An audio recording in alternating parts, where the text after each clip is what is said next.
mereka harus bangga dapat memperoleh pendidikan melalui program pendidikan kesetaraan. Berarti tutor ini wajib memiliki kemampuan 4C ini, Pak. Betul, Di kemampuan mana baca ditambah dengan multiliterasi dan big data. Ya.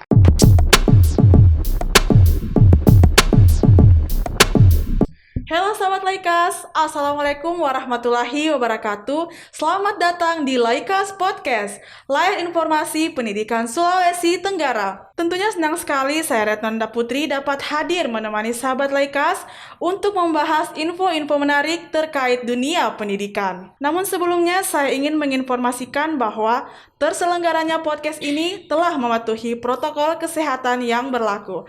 Maka dari itu saya mohon izin untuk melepas masker terlebih dahulu. Silakan Pak membuka maskernya. Terima kasih.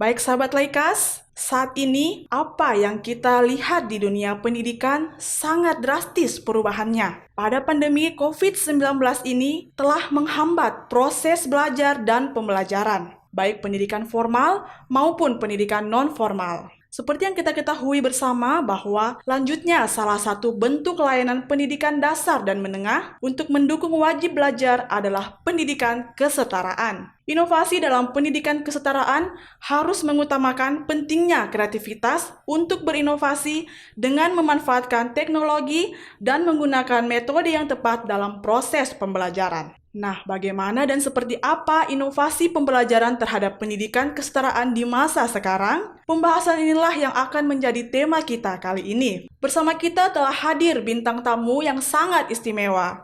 Ada Bapak Dr. Rasid MPD. Assalamualaikum Pak. Waalaikumsalam warahmatullahi wabarakatuh. Terima kasih nih Pak telah meluangkan waktunya untuk hadir dalam podcast ini Pak. Baik sahabat Laikas, beliau adalah Widya Prada Ahli Madya di BP PAUD dan Dikmas Provinsi Sulawesi Tenggara. Dan riwayat pendidikan beliau menempuh Diploma 1 Pendidikan Luar Sekolah atau biasa yang disingkat sebagai PLS IKIP Ujung Pandang tahun 1983. Dan beliau menempuh S1 Pendidikan Agama Islam di IAIN Alauddin Ujung Pandang tahun 1998 dan menempuh S2 jurusan PLS di Universitas Negeri Malang tahun 2003 dan beliau menempuh S3 jurusan Pengembangan Kurikulum di UPI Bandung tahun 2011. Mungkin Pak, selain Bapak menjadi Widya Prada, Ahli Madya di BP PAUD dan Dikmas Provinsi Sulawesi Tenggara, mungkin ada kesibukan lainnya Pak? Ya, terima kasih. Ya tentu karena saya sebagai PNS di BP PAUD, saya isi pimpinan. Ya. Saya juga alhamdulillah mengajar di salah satu perguruan tinggi swasta, ya di FKIP Universitas Muhammadiyah Kendari, di jurusan PG PAUD, jurusan PLS dan jurusan Administrasi Pendidikan. Termasuk juga di jurusan PG PAUD di Universitas Sulawesi Tenggara. Wah, ternyata Bapak narasumber kita telah banyak memiliki pengalaman yang mumpuni dalam bidang pendidikan. Baik Pak, sebelum kita membahas tema kita terkait inovasi pembelajaran pendidikan kesetaraan, mungkin saya ingin bertanya dulu Pak, apa sih pendidikan kesetaraan ini? Jadi pendidikan kesetaraan itu adalah layanan program pendidikan diberikan kepada anak-anak yang tidak tercover atau akibat berbagai hal sehingga DO di sekolah formal sesuai dengan jenjangnya melalui program pendidikan kesetaraan paket A itu untuk setara SD, program pendidikan paket B untuk setara SMP dan pendidikan paket C untuk setara SMA.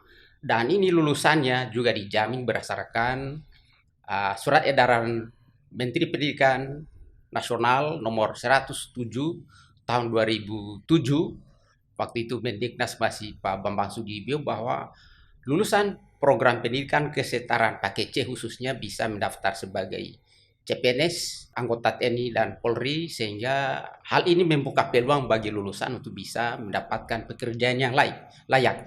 Sehubungan dengan itu juga mereka juga berkesempatan untuk bekerja di perusahaan dan sudah banyaklah bukti-bukti layanan-layanan pendidikan dan alumni itu sudah banyak bekerja, termasuk juga ya di Bandara Kendari itu saya lihat banyak yang bekerja dari alumni paket C. Ya tentu lulusan paket A itu bisa melanjutkan di paket B, atau jika umurnya masih memungkinkan untuk bergabung ke SMP, untuk jenjang formal itu bisa diterima sepanjang usianya masih dapat memenuhi syarat untuk sekolah formal. Sama halnya juga untuk yang lulusan paket B bisa untuk melanjutkan ke SMA sesuai dengan usianya. Hubungan dengan itu juga bagi mereka yang ingin melanjutkan jenjang S1 itu bisa melanjutkan, apalagi dengan adanya program beasiswa sekarang ini oleh pemerintah.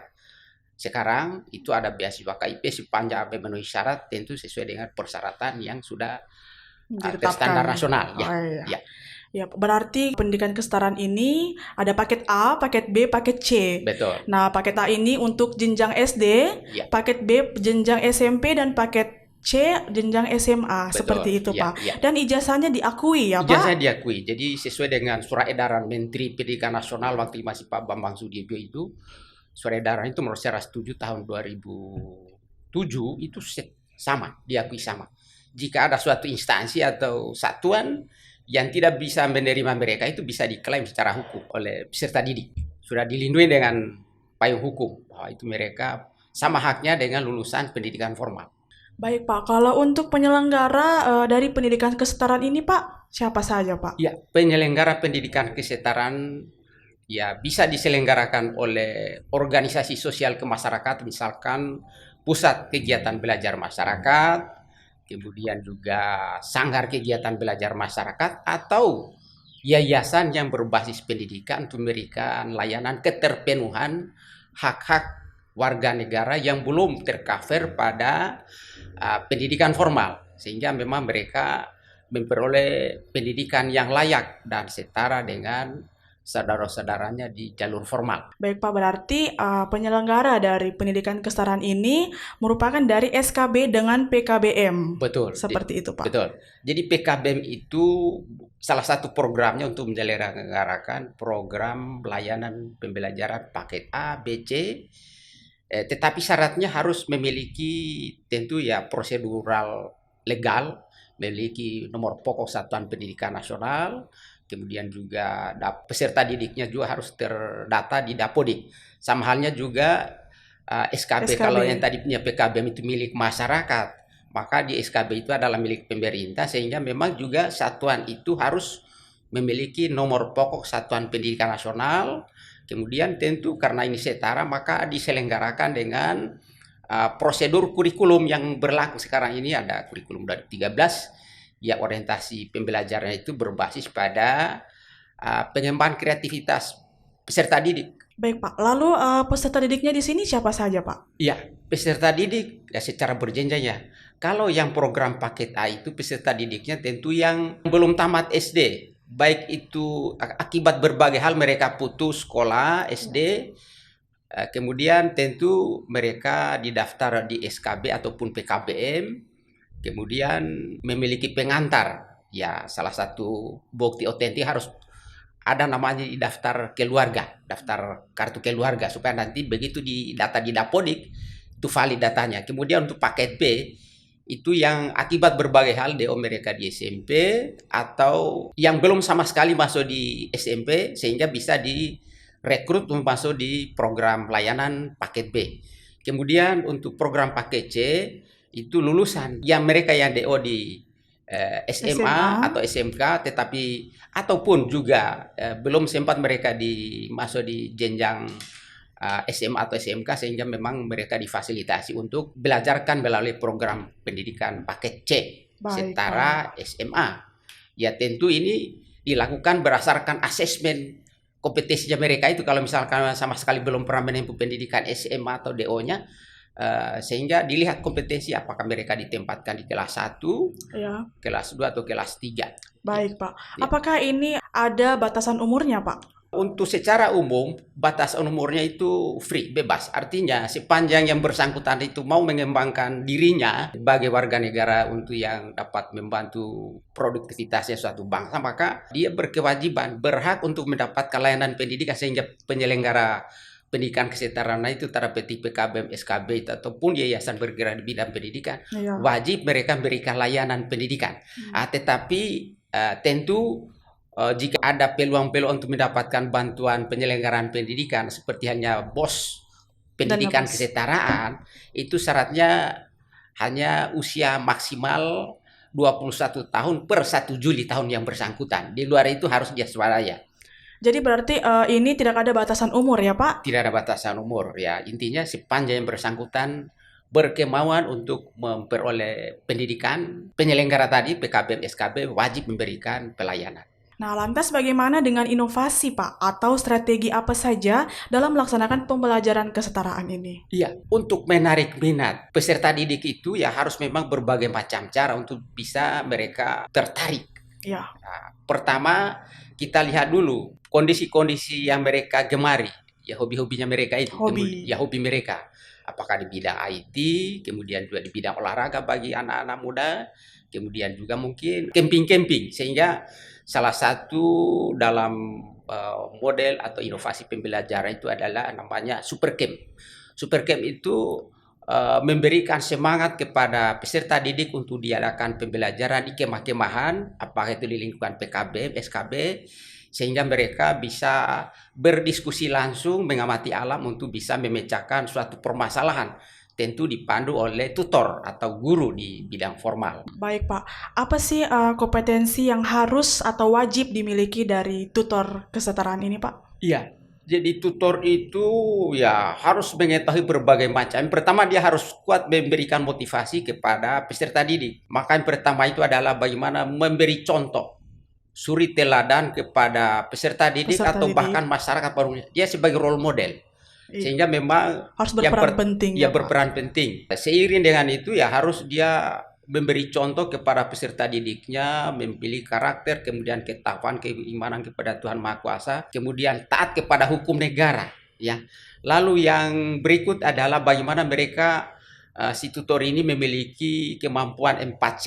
C 4C. pertama itu ya, bagaimana dia menularkan pengetahuan critical thinking. Ya, Critical thinking ya, mungkin critical ya Pak? thinking ya, ya bahasa kerennya dulu ya. Ya. Artinya segala sesuatu informasi itu harus diolah berdasarkan analisis logik, norma hukum sosial dan hukum negara. Kemudian setelah itu baru dia bisa memberikan tanggapan, tidak boleh langsung responsif. Nah, itu kritika. Kemudian yang kedua, yang kedua itu adalah bagaimana dia bisa berkomunikasi, komunikasi kepada peserta didik. Ya, komunikasi tatap muka kepada peserta didik, di mana sorotan mata itu mengandung suatu energi. Energi ya, tatapan mata Energi seorang positif. pendidik energi. Kata ya suatu inovator pendidikan itu bahwa tatapan mata itu mengandung gelombang elektromagnetik. Sehingga dia bisa membangkitkan semangat. Ya, kemudian yang ketiga itu bagaimana dia menciptakan suatu kolaboratif. Seorang tutor harus mampu dia mengkerjasamakan antara peserta didik yang satu dengan peserta didik yang lain. Bahkan diharapkan untuk bisa berkiprah di tengah-tengah komunitas. Jadi peserta didik di pendidikan kesetaraan itu karena memang mereka sebagian sudah para dewasa, diharapkan mengambil peran lah dalam pembangunan dan bidang kemasyarakatan.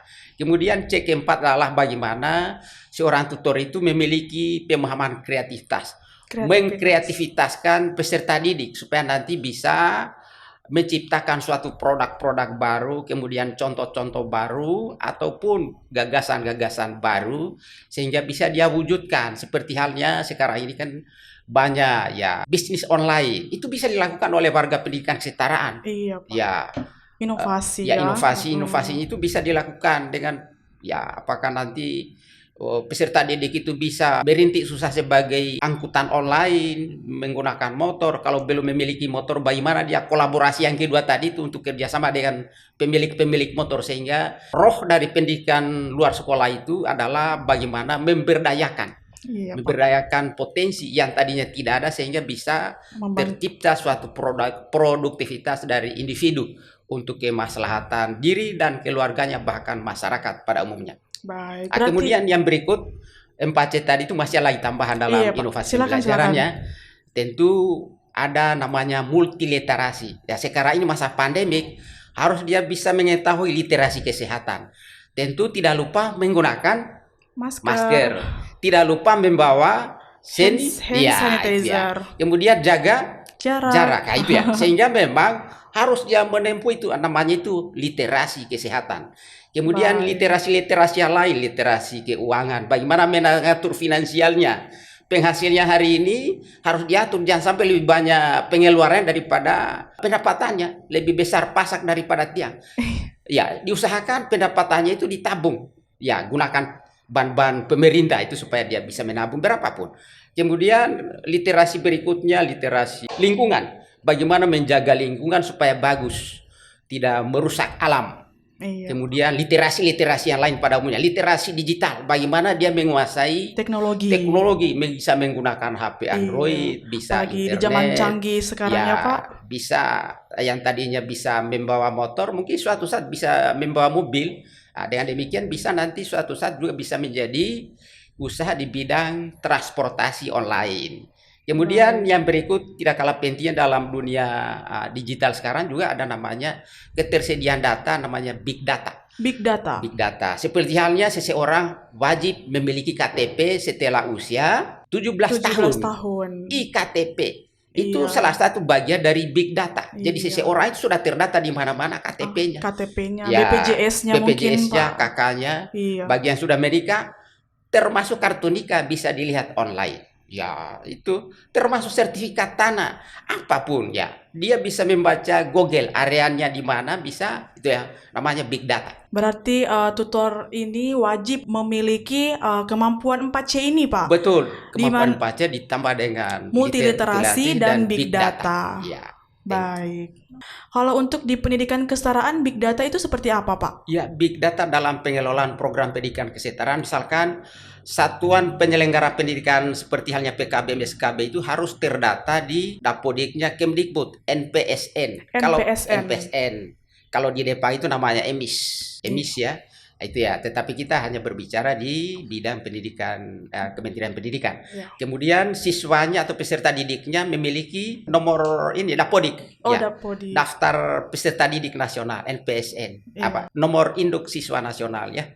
Nah, itu. Kemudian hal-hal lain saya kira big data itu ya sangat berkaitan dengan segala hal yang sangat mendukung untuk proses manajemen satuan dan peningkatan kompetensi, termasuk bagaimana mereka diuji atau dievaluasi melalui jaringan online, pembelajarannya online, baik melalui ada namanya daring, dalam jaringan ada namanya luring, ada namanya hybrid blended learning, ya, sehingga ya ada istilah sekarang itu ada blended, campuran antara pembelajaran online dengan pembelajaran tatap muka, face to face, gitu ya.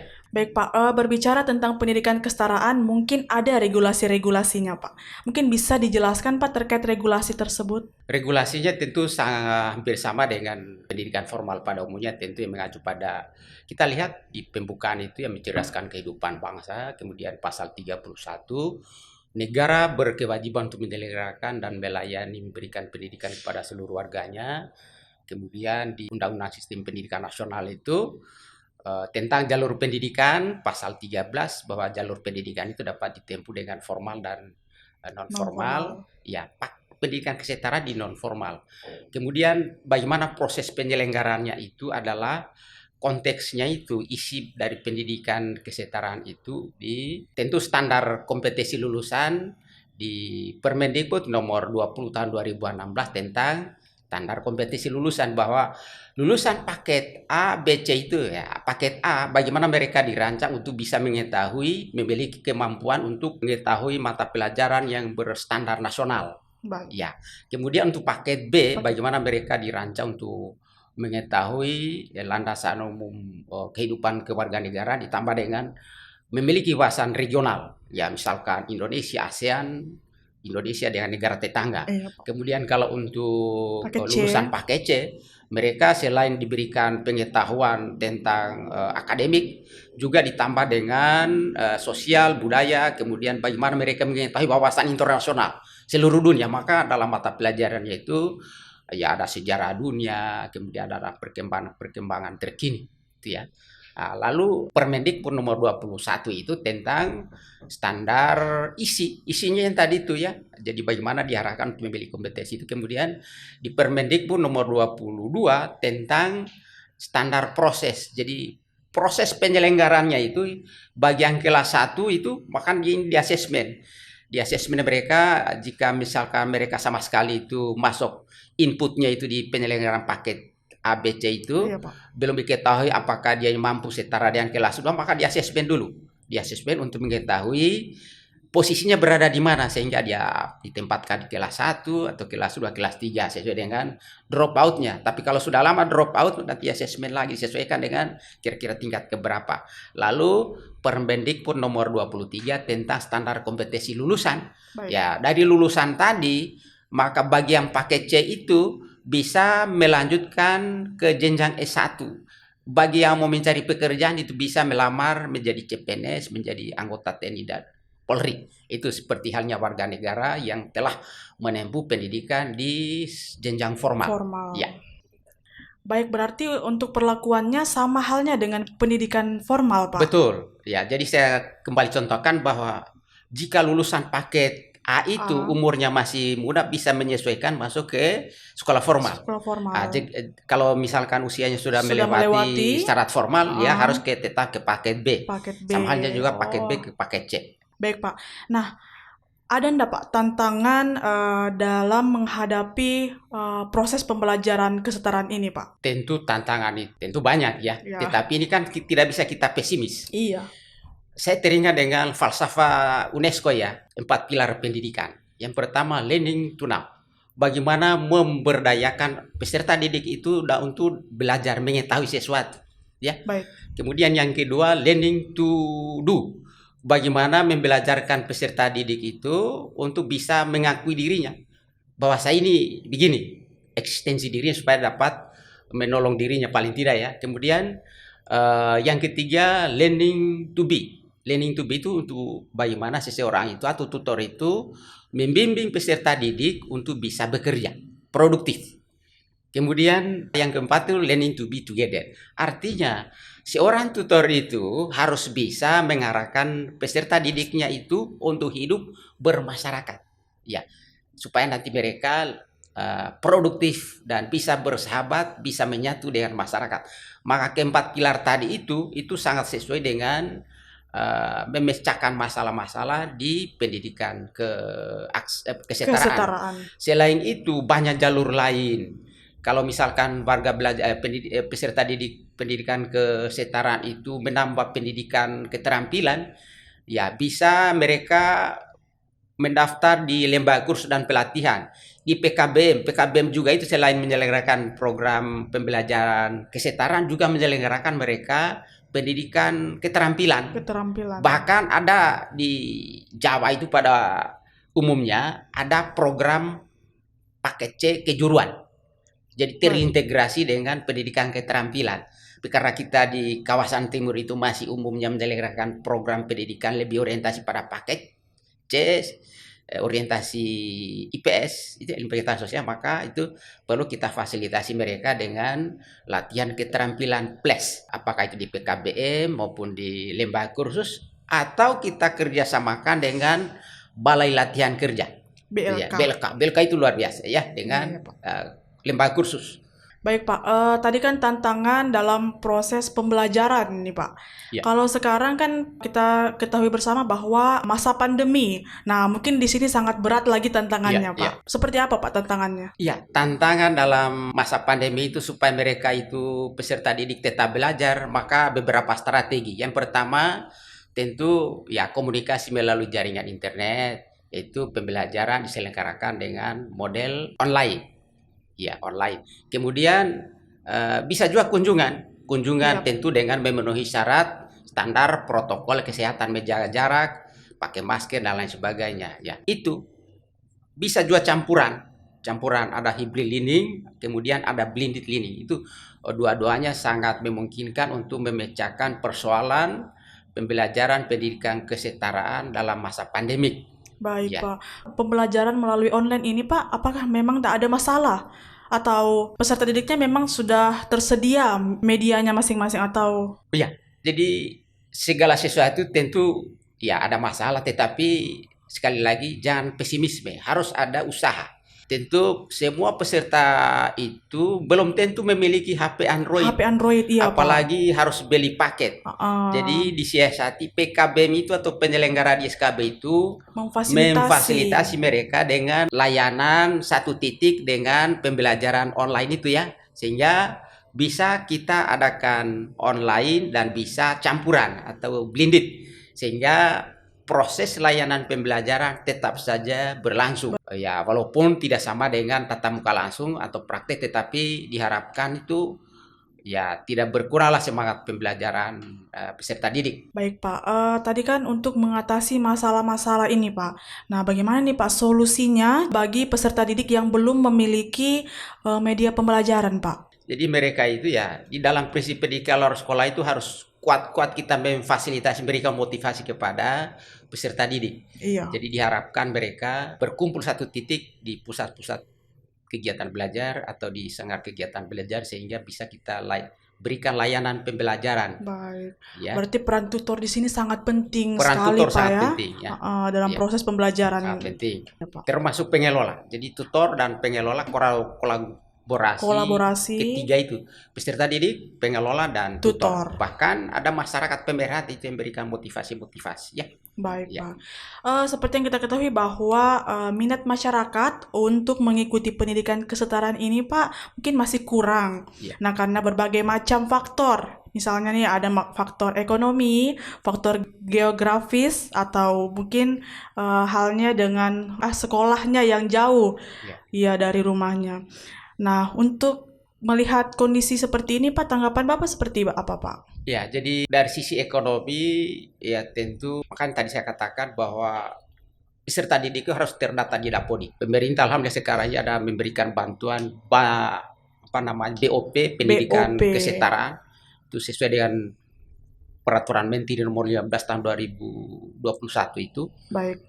Menyebutkan bahwa pemberian bantuan kepada satuan PAUD pendidikan kesetaraan ya itu lumayan lah untuk dalam 1 tahun itu.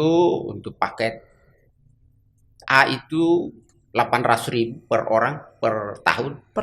Untuk paket B 1,3 per orang per tahun. Untuk paket C 1.500.000. Jadi lumayan lah ya. Iya. PAUD tadi itu 600. Jadi ya karena kita bahas pendidikan kesetaraan ya, tapi itu kan satu permen.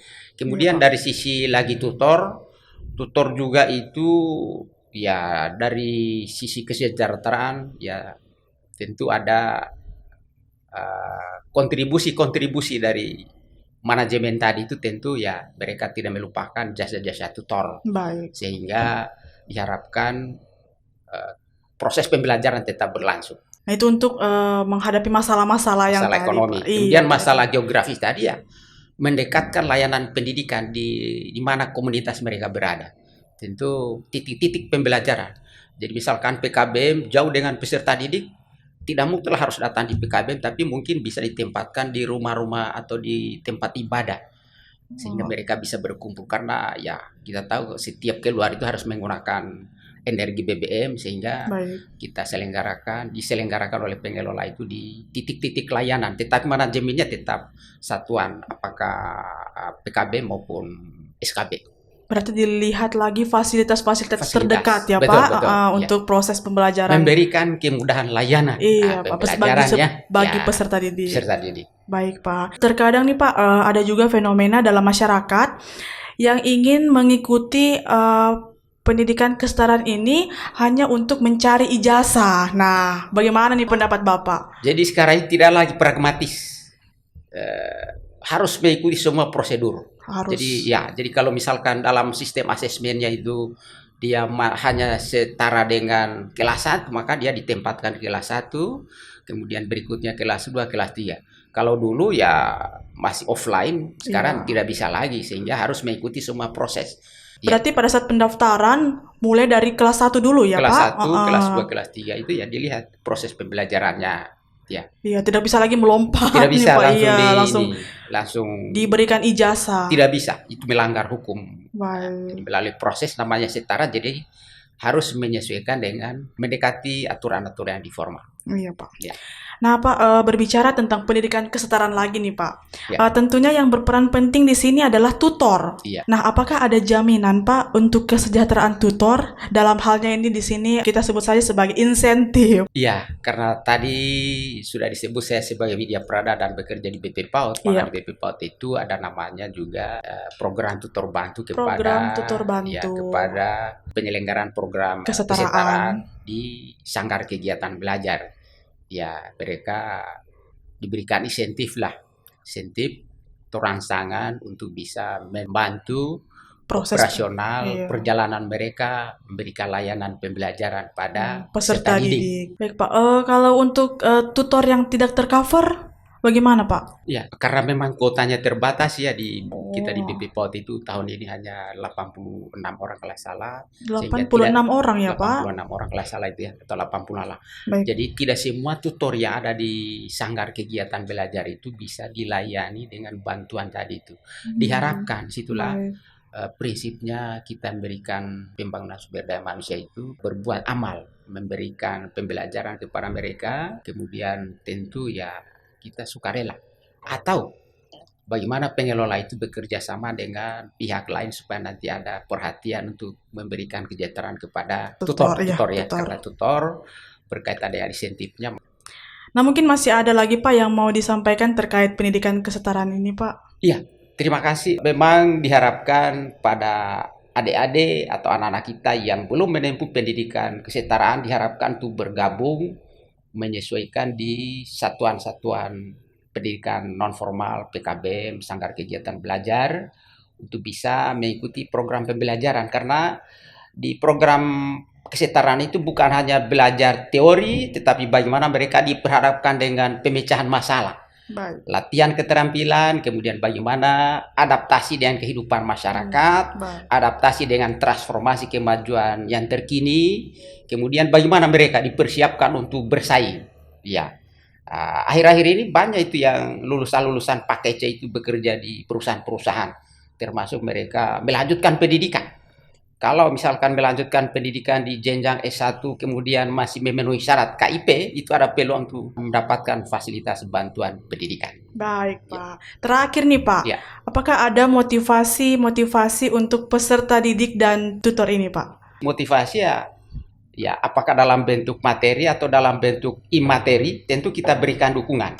Kemudian juga pesan-pesan moral, lalu di toko-toko masyarakat memberikan dukungan, apakah berupa materi ataupun bukan hadiah-hadiah, sehingga bisa mereka berbesar hati untuk melanjutkan pendidikan, tidak berkecil hati, tidak minder, tidak inferiori dalam memposisikan diri mereka sebagai alumni paket C, paket B, paket A. Iya, artinya betul sekali, Pak. Mereka harus bangga dapat memperoleh pendidikan melalui program pendidikan kesetaraan. Karena terbukti selama ini sudah banyak dari berbagai macam profesi mereka berhasil tembus lulusan paket C itu.